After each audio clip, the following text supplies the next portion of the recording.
नमस्कार विद्यार्थी मित्रों, आज हम कक्षा 8 में इकाई पुनरावर्तन इसके भाग 2 का अभ्यास करेंगे। यहाँ पर अभ्यास करने से पहले यहाँ एक परिच्छेद दिया गया है। इस परिच्छेद को पढ़कर हमें इसमें से 3 प्रश्न बनाने हैं। देखिए, परिच्छेद जो होता है इसमें उत्तर उसी में समाहित होते हैं। अब यहाँ पर हमें उत्तरों से प्रश्न को बनाना है। तो परिच्छेद कुछ इस प्रकार से है।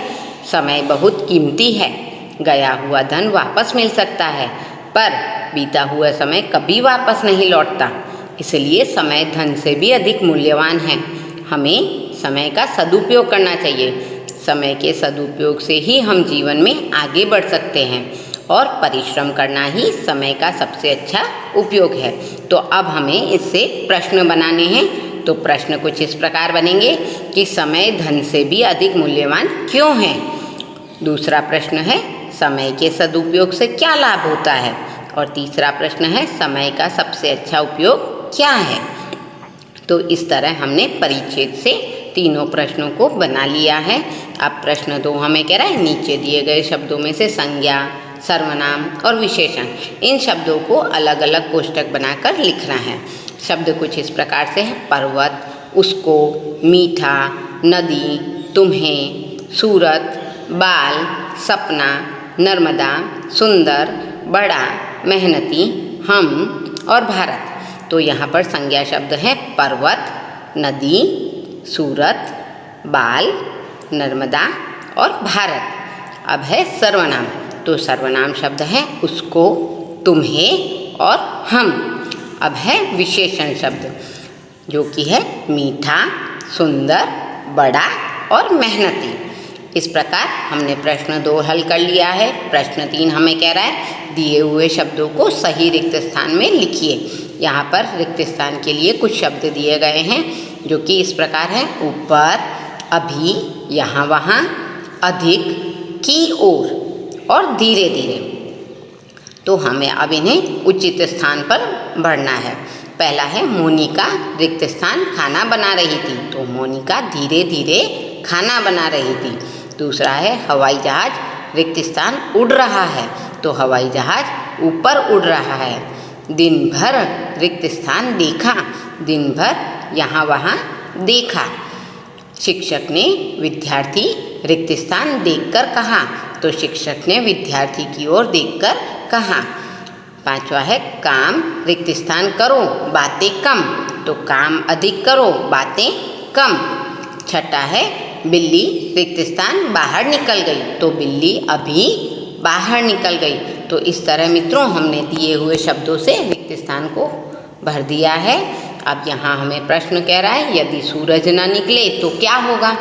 तो देखिए, कल्पना कीजिए कि यदि सूरज ना निकले तो क्या होगा। तो इसके उत्तर में हम लिखेंगे कि यदि सूरज नहीं निकलता तो ये दुनिया ही नहीं होती। यदि सूरज ना निकलता तो सुबह ना होती, पक्षियों का कलरव सुनने को न मिलता, धरती पर प्रकाश भी नहीं होता, धरती पर हमेशा अंधेरा ही छाया रहता, धरती पर जितनी भी वनस्पति उगी हुई है वह सब मुरझा जाती। इसके अलावा फूल, फल, इन सभी पर बुरा असर पड़ता।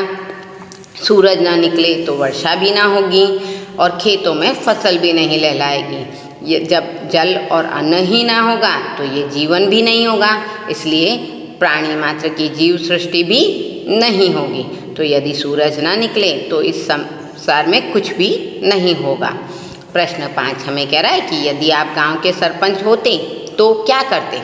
तो इसके उत्तर में हम लिखेंगे कि यदि हम गांव के सरपंच होते तो मेरे गांव की हालत ना होती जो आज है। आज गांव में ना तो अच्छी सड़कें हैं, न जल आपूर्ति की उचित व्यवस्था है। जल आपूर्ति यानी पानी की व्यवस्था, जो गांव में, शहरों में जिस प्रकार नलों से पानी आता है घर में ही, कहीं किसी को लेने नहीं जाना पड़ता, तो गांव में ऐसा नहीं होता। उन्हें कुएं पर पानी लेने जाना पड़ता है। तो जल आपूर्ति की उचित व्यवस्था करता। ना स्कूल है, ना दवाखाना है, और गांव वालों को अपनी छोटी मोटी ज़रूरतें पूरी करने के लिए निकट के शहर जाना पड़ता है। यदि मैं गांव का सरपंच होता तो गांव को शहर से जोड़ने वाली सड़क पक्की बनवाता। गांव में कुएं की जगह नलकूप द्वारा स्वच्छ पानी की आपूर्ति करवाता। गांव में हाई स्कूल तक की शिक्षा की व्यवस्था करवाता। हाई स्कूल यानी कक्षा 12 तक की पढ़ाई की व्यवस्था। ग्राम पंचायत की ओर से एक दवाखाना भी खुलवा देता।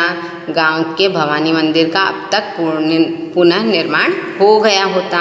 यदि सचमुच मैं अपने गांव का सरपंच होता तो अपने गांव को एक आदर्श गांव में बदल देता। तो मित्रों, आज हमने कक्षा 8 में पुनरावर्तन का अभ्यास किया, इसे पढ़ा, समझा और हल किया। धन्यवाद।